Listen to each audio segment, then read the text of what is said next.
छत्रपती संभाजीनगरमधून एक धक्कादायक घटना समोर आली आहे.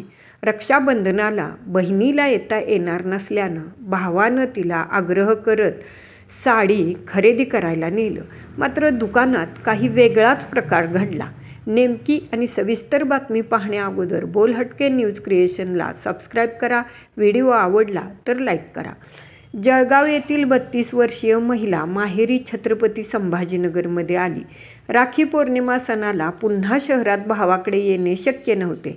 यामुळं भावानं केलेल्या आग्रहाखातर महिला भाऊ आईसह साडी खरेदी करण्यासाठी पैठण गेट शेजारी असलेल्या दुकानात गेले.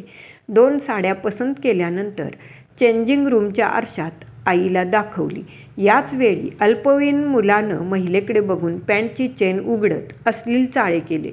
ही बाब महिलेनं भावाला सांगतात मुलाने दुकानाच्या मागच्या दारातून पळ काढला. या घटनेनंतर 2 गट आमनेसामने आले होते. या प्रकरणी क्रांती चौक पोलीस ठाण्यात अल्पवयीन मुलाविरुद्ध गुन्हा दाखल केला आहे.